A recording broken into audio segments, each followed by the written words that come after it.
Bien, bonjour les amis, aujourd'hui nous sommes le 24 février et regardez-moi cette première, ça, faut que je vous montre ça quand même, première journée donc en Loire-Atlantique avec un ciel sans nuages.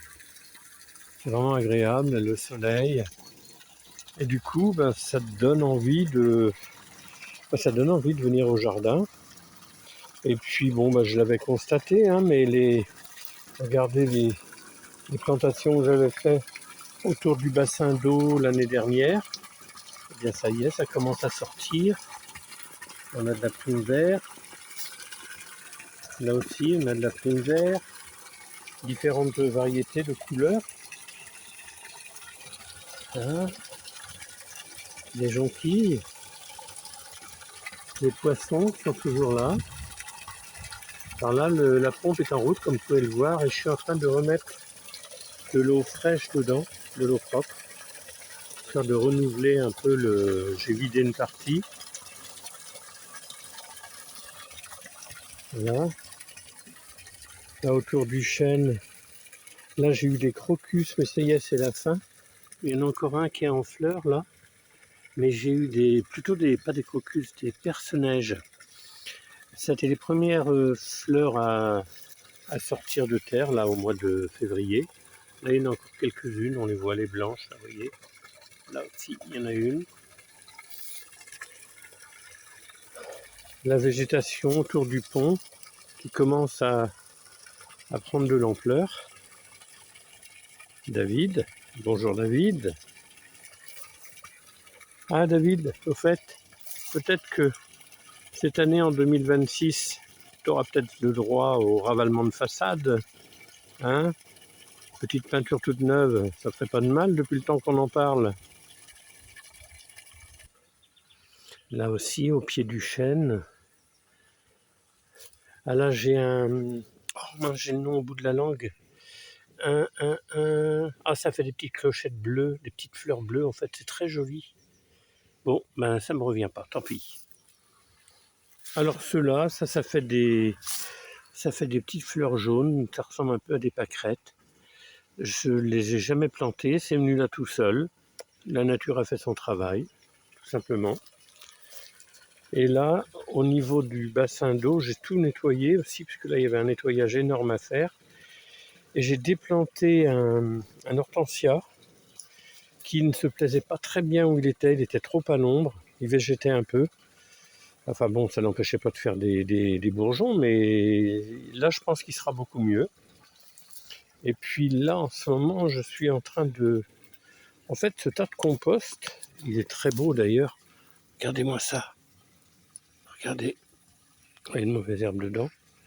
En fait, ça, c'est ce que j'ai enlevé du bassin d'eau lorsque je l'ai vidé, parce que je ne sais pas si vous vous souvenez de l'histoire, de l'historique, mais ce bassin existait quand j'ai acheté la maison, mais il était complètement fermé, c'est-à-dire il avait été rebouché de terre et tout, et il y avait plein de... Et puis moi aussi, j'avais rajouté des tontes de pelouse, des déchets végétaux, et en fait tout ça, ça avait pourri à l'intérieur, et maintenant, eh bien, je l'ai récupéré, ça fait plus d'1 an. Et vous voyez, j'ai un tas. Alors là, j'ai déjà utilisé les 2 tiers du tas que j'emmène dans le potager. En ce moment, c'est ce que je suis en train de faire. Vous voyez, la brouette est là. Et je l'emmène dans le potager. Ça, c'est une bonne utilisation et ça va être très riche. Mon petit Roméo, mon petit chien, mon Yorkshire que j'avais, qui est décédé. Bon, ça, j'en ai déjà parlé dans d'autres vidéos, mais vu qu'on est à côté, on peut en reparler. Qui est décédé, il avait 16 ans. Et là, j'ai pareil, il y a des petites jonquilles que j'ai un peu forcé le destin, on va dire. Des bulbes que j'ai mis, je m'étais dit, au printemps, ça fait des fleurs. Mais là, j'ai mis, dernièrement, j'ai mis un plant de prime vert. Il n'est pas en fleurs encore. Donc voilà, ça c'est le petit coin Roméo qui était ombragé à l'époque, mais qui l'est moins parce que j'ai taillé un peu tous ces arbustes là qu'il y avait. Là, je les ai taillés parce qu'en fait, ils prenaient de la place quand même. Donc, il y a un moment donné, il faut un peu contrôler tout ça, quoi. Donc là, à proximité du bassin, ben, j'ai fait un coffre et dedans j'ai la partie électrique qui alimente la pompe. J'ai fait au niveau du sol, j'ai fait une tranchée, j'ai mis le câblage avec une gaine dedans et ça va jusque là. Et là on voit le câble électrique qui est là, voilà.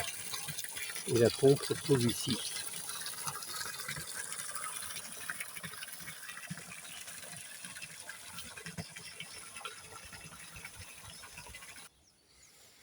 Là, à cet endroit-là, je ne sais pas si vous vous souvenez, sur d'anciennes vidéos, on la voit des fois. J'avais une grande plante de la pampa, on appelle ça la fleur de pampa, je pense que c'est ça le nom. Elle était vraiment énorme, elle prenait énormément de place.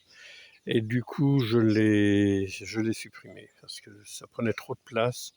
Et le problème, c'est que ça envahit, quoi. Ça prend des proportions. Donc il fallait que je m'en sépare.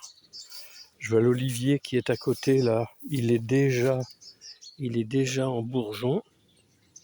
Et oui. Il ne faudrait pas que ça aille trop vite parce que si jamais on avait des gelées, ce serait pas bon du tout. Ici, il y a des pruniers, ben c'est pareil, je vois. Regardez, les bourgeons commencent à... Encore quelques jours s'il fait beau et ça va éclore tout ça. Ça me fait un peu peur quand même. Qu'on est comme que fin février, on peut avoir des gelées encore. Là, les autres c'est pareil, il y en a d'autres là-bas, c'est la même chose. Non, celui-là n'est pas... Vous voyez, ils ne sont pas tous au même niveau en fait. Celui-là n'est pas en bourgeon encore. Par contre, les hortensias sont bien démarrées, regardez. Alors j'avais gardé volontairement, mais là il va falloir que je les taille, j'avais gardé les fleurs de l'année dernière. Alors maintenant, est-ce que c'est vrai ou est-ce que c'est pas vrai? Mais on dit que de garder les vieilles fleurs, comme elles sont, ça fait comme un genre de petit parapluie. Encore celles-là sont petites, mais vous voyez, celles-là sont plus grandes. Elles sont grandes. Et en dessous, vous avez les bourgeons. Et en fait, on dit que de garder les fleurs, aux premières gelées, quand les bourgeons commencent à se former, les fleurs fanées protègent les bourgeons des premières gelées. Et ça permet d'avoir quand même une végétation plus belle et qui est moins fatiguée. Donc, mais là, il va être temps que je les taille là maintenant quand même. Si je veux avoir de beaux hortensias.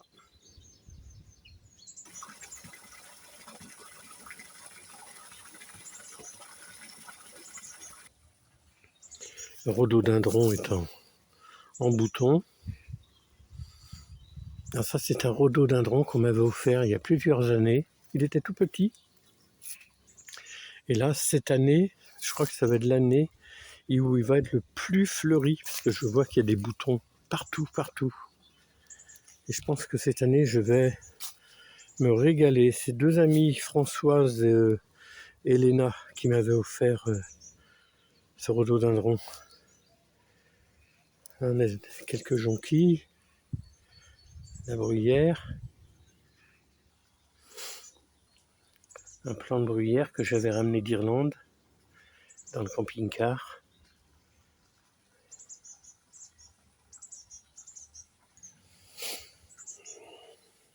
Là, c'est la partie devant le préau. Le préau, je fais le petit salon d'été quand les beaux jours arrivent. Bon, là, les fauteuils sont, on va dire, à l'envers et ils sont en repos. Les coussins sont au sec, mais tout ça, ça va être remis en place dès les premiers beaux jours. Et j'ai décidé de refaire tout le devant parce que le devant était devenu vraiment moche. Alors j'ai réinvesti dans des plans. Ça m'a coûté un petit billet d'ailleurs, mais le résultat devrait être sympa. Ah.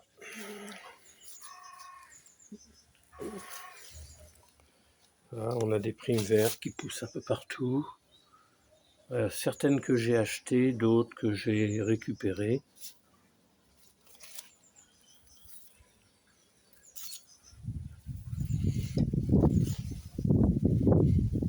Là, c'est un rhododendron aussi, mais de petite taille, c'est-à-dire qu'il ne devrait pas, d'après la jardinerie où je l'ai acheté, il ne devrait pas trop se développer. Il devrait monter à 80 cm à peu près, pas plus.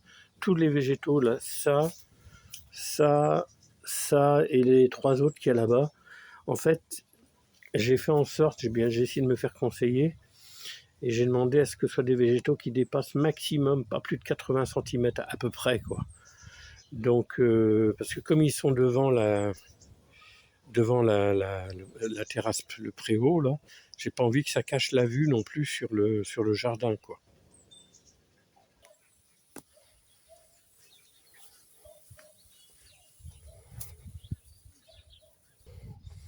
Là, on est passé devant la maison au niveau du potager. Vous voyez, c'est ce carré là, tout ce carré. Je suis en train de mettre du terreau dessus. J'ai une brouette qui a été déposée tout à l'heure. Et ensuite, je vais étaler le terreau et puis après, je travaille un peu la terre, quoi. Donc le potager, il est pas très beau, hein, cette époque-ci. Il vient de passer l'hiver. Il y a pas mal de travail à faire, mais il reste encore, vous voyez, il reste encore des poireaux. Là, il reste des poireaux. Là-bas, j'ai encore des choux-pommes et de la salade d'hiver. Ici, qu'est-ce que j'ai? Ah ben là, j'ai du céleri rave, céleri branche. Là aussi, un céleri rave. Oh, il va être temps que je ramasse d'ailleurs. Là, pareil. Là, j'ai un chou. Il faut absolument que je m'en occupe aujourd'hui, parce qu'il est en train de monter. Là, c'est un chou-pomme aussi. Vous voyez, il reste un peu de carottes, mais ça n'a pas été un succès, mes carottes, cette année. J'en ai eu un peu, mais bon, ça n'a pas été le top quand même. Donc voilà. Bien, les amis, c'était juste une petite visite sur cette belle journée du 24 février 2026. Et vous montrer ce super soleil qu'on a en Bretagne, en Loire-Atlantique. Là, je vois la lune, là, je ne sais pas si vous la voyez. Il y a la lune et puis une trace d'avion qui passe juste au-dessus. Ok. Eh bien, si, on a oublié ça. Là, ce sont les fèves. Elles ont souffert, les fèves. Alors, vous voyez, il y a beaucoup d'espaces vides. Alors ça, j'ai un peu mauvaise quand même parce que ça coûte cher, les graines de fèves. La semence, j'ai payé ça 13,50 la boîte. Et honnêtement, il y a la moitié qui n'ont pas germé. Au moins la moitié. Bon, c'est comme ça, qu'est-ce que vous voulez. Et puis ça, c'est le petit carré d'ail. Le petit carré d'ail, oui. Là, il est bien parti. Je l'avais planté en novembre. Donc, elle est bien partie. Maintenant, il faut la laisser grossir. Avec le soleil, avec les beaux jours, la nature va faire le miracle, comme on dit. Allez, les amis, je vous souhaite plein de belles choses. Et puis, on se retrouvera pour une prochaine vidéo. Là, maintenant, les beaux jours vont venir. On va avoir des sujets à faire qui devraient être sympas quand même, je pense. Allez, prenez bien soin de vous. À bientôt. Bye bye.